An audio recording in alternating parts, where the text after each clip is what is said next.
I made out with my ex behind the venue at our engagement party. Now my fiancé is saying we're done. Yep, that's the mess I've created. I'm Emily, 27, and I swear I didn't plan for any of this to happen. Michael proposed on our 2-year anniversary, with this gorgeous ring that probably cost him 3 paychecks. I said yes because, well, it felt like the right time. All my friends were either engaged or married already, and Michael's a good guy. Stable, reliable, knows how to fix my laptop when it crashes. My mom absolutely adores him, always going on about how lucky I am to find such a responsible man. And yeah, he is responsible, maybe a little too responsible sometimes. Like when he makes us leave parties by 10 p.m. because he has an early morning. Planning the engagement party was a whole thing. Michael wanted something small at his parents' house, but I pushed for renting this cute venue by the lake. I mean, you only get engaged once, right? We argued about the guest list for days. He wanted just close friends and family, but I kept adding people. Then I added David to the list. Michael doesn't know our full history. That David and I were together for 3 years before I met Michael. Or that things ended because he moved for work, not because we fell out of love. Michael thinks David was just some guy I dated briefly in college. I told myself I was inviting David for closure, to finally prove to myself that I was over him. Deep down, though, I wanted to see if he still looked at me the same way. The week before the party, David texted to confirm he was coming. My heart did this stupid little jump that it hadn't done for Michael in months. We started texting more innocent stuff at first, just catching up. But then it shifted to inside jokes and reminiscing about our past. If Michael had been texting his ex like that, I would have lost it completely. Checked his phone while he was sleeping, the whole jealous girlfriend routine. But somehow I convinced myself this was different. By the time we arrived at the venue, for final setup, I was a bundle of nerves. Not about hosting or about celebrating our engagement, but about seeing David again after 2 years. What kind of bride-to-be thinks more about her ex than her fiancé at her own engagement party? That should have been my wake-up call right there. But instead of listening to that voice of reason, I reapplied my lipstick and practiced my smile. In the bathroom mirror, waiting for the guests for David to arrive. The first hour of the party was a blur of hugs, congratulations, and showing off my ring. Michael stayed glued to my side, proudly introducing me as his fiancé. On the outside, I was all smiles. Inside, I kept checking the door every time it opened. My friend Sarah noticed and whispered, expecting someone special? If she only knew. When David finally walked in, my heart literally skipped. He looked better than I remembered, taller somehow, more confident. He wore this navy button-down that made his eyes pop, exactly like the one I bought him for his birthday years ago. Michael was mid-conversation with his college roommate when I spotted David, and I immediately created distance between us, slipping my hand out of Michael's grasp with the excuse of checking on the catering. I grabbed 2 champagne flutes and made my way over, interrupting David's conversation with a bright, "David, you made it." The look he gave me, like he'd been waiting all night for this moment, made my knees weak. I introduced myself to the girls he was talking to as an old friend of David's, rather than the bride-to-be, a detail that should have embarrassed me but didn't. "Congratulations on the engagement," David said, raising his glass. "Michael's a lucky guy, is he?" I said, instantly regretting how flirty it sounded. We fell into easy conversation about his new place, my job, mutual friends. I kept finding reasons to touch him, straightening his collar, brushing imaginary lint off his shoulder. If anyone was watching, it would have been obvious. Thank God Michael was busy playing perfect host across the room. My phone buzzed with a text from Michael. "Where are you?" "Mom wants pics with us." I replied, coming in 5 and then ignored 3. More messages over the next 20 minutes as David and I reminisced about our weekend trips to the beach, carefully avoiding any mention of Michael or my engagement. "I need some air," I finally said. "It's getting stuffy in here." The invitation, and my voice couldn't have been clearer. David glanced toward where Michael was still taking photos with family. Lead the way, I navigated us through the crowd toward the side door. My cousin Lauren caught my eye as we slipped out, and I gave her a cover-for-me look that she acknowledged with a slight nod. Girls understand these signals, even when they shouldn't help you with something this wrong. The cool night air hit my flushed skin as we stepped outside. The venue had this beautiful landscaped area with paths winding around. To the back, secluded enough to be private, but not so far that I couldn't claim we were just getting some fresh air if anyone asked. I wasn't sure if I should come tonight, he said as we walked out. It's a little weird, isn't it? Being at your engagement party? Why? I asked, playing dumb. He stopped walking, turning to face me. Because of how things ended with us, because I still think about you sometimes. He stepped closer because I can tell you still think about me too. I should have stepped back. I should have mentioned Michael's name, held up my ring, anything to create a boundary. Instead, I said, how can you tell? The way you've been looking at me all night, he said, the same way you're looking at me right now. We had wandered behind the venue now, away from the windows and the music. It was quieter here, just the sound of distant laughter and the fountain nearby. No one could see us, and God help me, that's exactly why I'd led us this way. David, I started to say, but I didn't finish because suddenly his hand was on my waist, and I was leaning into him like a magnetic pull I couldn't fight. And then we were kissing, and it wasn't a gentle, hesitant kiss, it was desperate and familiar all at once. I've missed you so much, I whispered against his mouth. I can't believe we're doing this at my engagement party. He pulled back just enough to look at me. Do you want to stop? The right answer was yes. The honest answer was no. Don't stop. Don't ever stop. We were so lost in each other that we didn't hear the footsteps approaching until it was too late, until a shocked, hurt voice cut through our private bubble. Emily, what the hell is this? Michael stood there, jaw clenched, eyes moving from my smudged lipstick to David's hand still on my waist. And in that moment, seeing the pain wash over his face, reality came crashing back. I had just destroyed everything. Michael, I gasped, stepping away from David like I'd been burned. It's not. I mean, I can explain. But what explanation could there possibly be for making out with my ex behind the venue at our engagement party? Michael, please, I said, moving toward him. It was just a kiss. It was a moment of weakness. It didn't mean anything.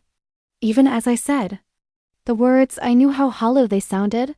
A moment of weakness, Michael repeated, his voice eerily calm. At our engagement party with your ex-boyfriend. You've been so distant lately, I heard myself saying, always working, barely paying attention. To me. I just stop. Michael cut me off, holding up his hand. Just stop. He looked at David then, really looked at him for the first time. Were you invited or did you crash? David looked uncomfortable. I was invited. Michael's eyes snapped back to me. You invited him? Behind my back? I didn't answer. I couldn't. I don't know you at all, Michael said quietly. Then he turned and walked away, back toward the party, leaving me standing there with smeared lipstick and the sudden sickening realization of what I'd just done. Michael, wait. I called after him, but he didn't stop or turn around. I should go, David said. No. I grabbed his wrist. Give me a minute. I need to fix this. But even as I said it, I knew some things couldn't be fixed, and deep down, a small, terrible part of me was already wondering if I even wanted to.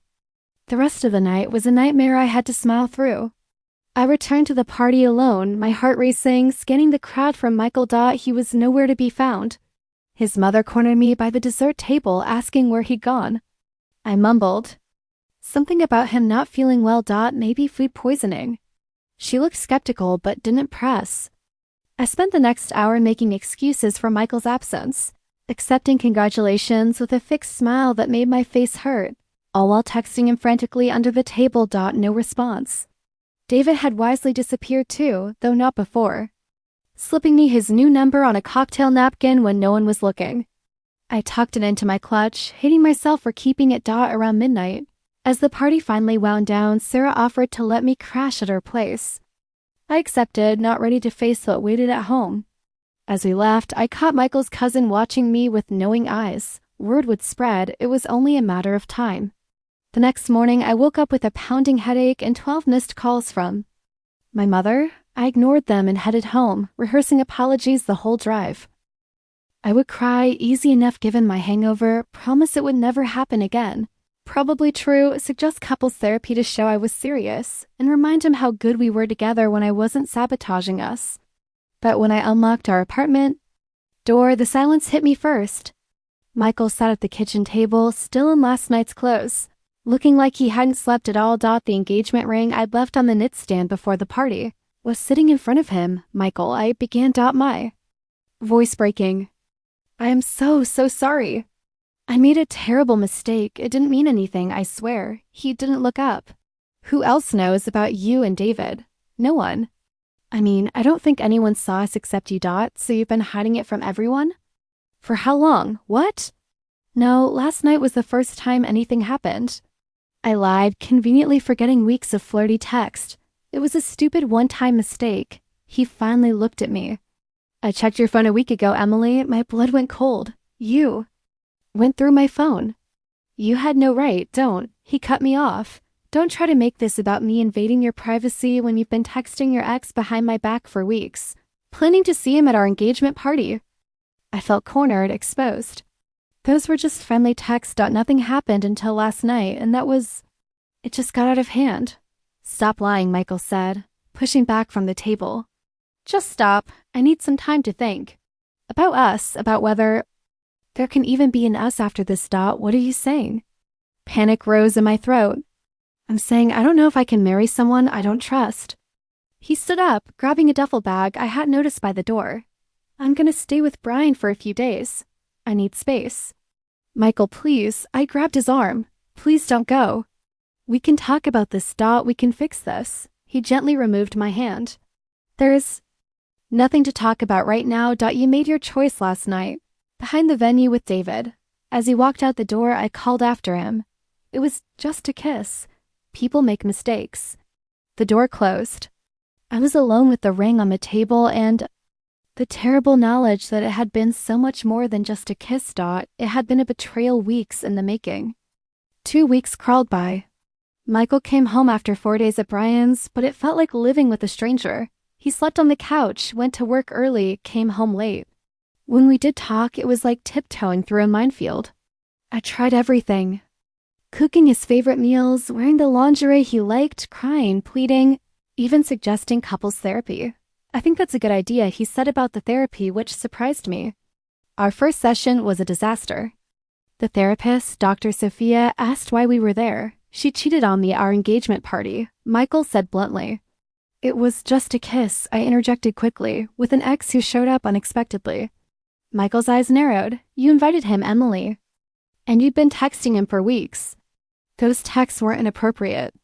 Another lie. I turned to Dr. Sophia. I had a momentary lapse in judgment, but I'm fully committed to Michael, to us. That night, as Michael slept on the couch, I found myself texting David, nothing explicit, just checking if he was okay after everything. He replied immediately, asking if I wanted to meet up. I told him I couldn't, that I was working on things with Michael, but I didn't block his number like I should have. The next morning, Michael asked if I'd been in contact with David since the party. No, I said without hesitation, absolutely not. We went to 3 more therapy sessions. Things seemed to be improving slightly. Michael moved back to our bed.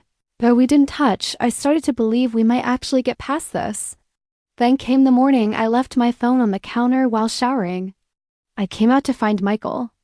Holding it, his face a mask of cold fury. You've been texting him this whole time, he said, his voice frighteningly calm. While we're in therapy, while I'm trying to forgive you, you're still lying to my face every day.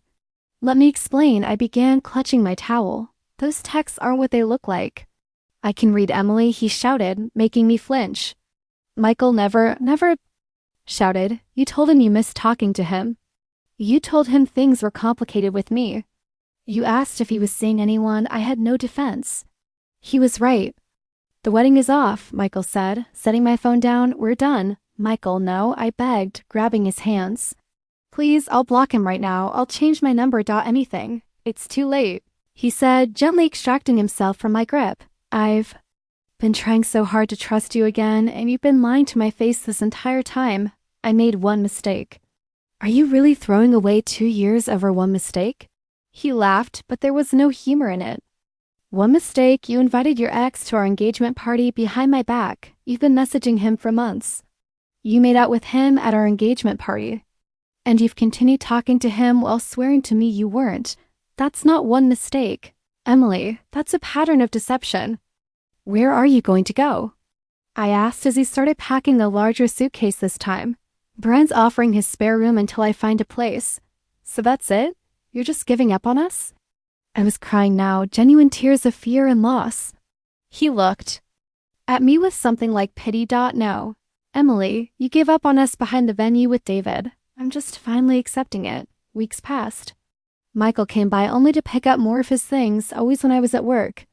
I'd come home to find another empty shelf, another blank space on the wall where his photos had been. It felt like he was erasing himself from my life piece by piece. I texted David more regularly now. What was there to lose? We met for coffee. Then dinner, then back to his place. It wasn't as exciting as I'd built it up to be in my head. The chemistry was still there, but something felt off. Maybe it was knowing what I'd sacrificed to be sitting on his couch. Over the next month, I constructed a narrative where Michael was the unreasonable one. He couldn't forgive. One mistake, I told friends over wine. He went through my phone. I emphasized to my mom, conveniently leaving out what he'd found. Some people just look for excuses to run when things get real. I informed my sister, who gave me a skeptical look, but said nothing. I started spending most nights at David's. It was easier than being alone in the apartment with all its memories. But David was different from how I'd remembered. The excitement I felt about him was fading, replaced by a growing awareness of our incompatibility. He was still the same person I'd broken up with years ago. Fun but unreliable. Charming but self-centered. Then came the night I saw a text pop up on David's phone while he was in the shower, from someone named Rachel. Can't wait to see you tomorrow night. Don't be late this time. When he came out, I confronted him. Who's Rachel? He looked startled, then annoyed. Did you go through my phone? I saw the text when it came in, I said, ignoring the hypocrisy. Are you seeing someone else? David ran a hand through his hair, looking uncomfortable. Look, Amy, we never said we were exclusive. The floor seemed to drop out from under me. What? I mean, you just got out of a serious relationship. I figured you wanted to keep things casual. You knew I left Michael for you. I was shouting now. David took a step back. Whoa, no, you cheated on Michael with me and he dumped you. That's not the same thing as leaving him for you. And honestly, that whole situation made me a little wary of getting serious with you. The irony was like a slap in the face. So what? I'm good enough to sleep with, but not to date. That's not what I said. David sighed. But if we're being honest, the way you handled things with Michael doesn't exactly inspire confidence. I grabbed my purse and jacket. Screw you, David.emi, come on. Don't make this a bigger deal than it is. He reached for my arm, but I yanked it away. Don't contact me again, I snapped, slamming the door behind me. Driving home, tears blurred my vision. I'd lost Michael, and for what? For David, who'd been seeing someone else the whole time. The full weight of my choices was crashing down on me, and it was too much to bear alone. I called Sarah, but it went straight to voicemail. Then Lauren, same thing. Finally, desperate for a friendly voice, I called my old work friend Katie. Amy, she answered, sounding surprised. Everything okay? Not really, I sniffled. Can I come over? I really need to talk. A pause. Actually, I'm not home right now, I'm out. Something in her tone made me suspicious. Out where? Another hesitation. At Brian's place.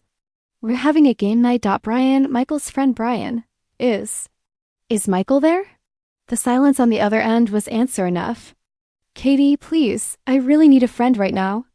Amy, I'm sorry you're going through something, but Michael told us what happened. It's a little uncomfortable, you know? I hung up without responding. So that was it. Not only had I lost Michael, but I was losing friends too. They were choosing sides, and they weren't choosing mine. The next 3 months were a slow-motion collapse. Work was a disaster. I'd been so distracted by the drama with Michael and David that I had missed critical deadlines on a major project. My boss put me on probation, a humiliating first in my professional life. My lease was ending, and without Michael's half of the rent, I couldn't afford to renew. I had to find a smaller place in a less desirable neighborhood. Another step backward. Friends continued to drift away. Not all at once, but gradually. Fewer invitations, shorter responses to texts, last-minute cancellations. I heard through the grapevine that Michael had started seeing someone new, someone nice, someone trustworthy. The final blow came at my cousin. Lauren's birthday dinner. I hadn't wanted to go, knowing I might see mutual friends who'd taken Michael's side, but family obligations won out. I arrived late, hoping to minimize awkward interactions. As I approached the restaurant, I saw them through the window. Michael and a pretty brunette at the table with my family and friends. They were all laughing at something she said. Michael had his arm around her, looking more relaxed and happy than I'd seen him in months, even before the engagement party disaster. I froze on the sidewalk, watching My mother spotted me through the glass and waved me in, but I couldn't move. Michael followed her gaze and saw me too. Our eyes met briefly before he turned back to the conversation, his expression unchanged. Was just another person to him now. No anger, no hurt, no anything. That's when it hit me. The full, crushing reality of what I'd done and what it had cost me. Not just Michael, but my reputation, my friendships, my self-respect. I'd been so convinced I deserved more excitement, more passion, that I'd thrown away someone who truly loved me for a fantasy that had evaporated like morning mist. I turned and walked back to my car, texting Lauren an excuse about feeling sick. As I drove home to my empty apartment, past the life I used to have, past the future I'd destroyed, the truth I'd been avoiding for months finally broke through. This wasn't Michael's fault for not forgiving me. It wasn't David's fault for being David. It wasn't my friend's fault for choosing sides. It was mine, all mine. But even as that realization washed over me, the old defensiveness flared up. If Michael had been more exciting, more attentive, I wouldn't have been tempted by David. If David hadn't texted back, nothing would have happened. If my friends were really loyal, they'd have stood by me regardless. The cycle of blame continued, even as I sat alone in my diminished life. Faced with the undeniable consequences of my actions, I created this reality with my choices, my lies, my refusal to take responsibility. And now I had to live in it, watching from the outside as everyone else moved on without me. The karma I'd earned had finally arrived, and it was merciless.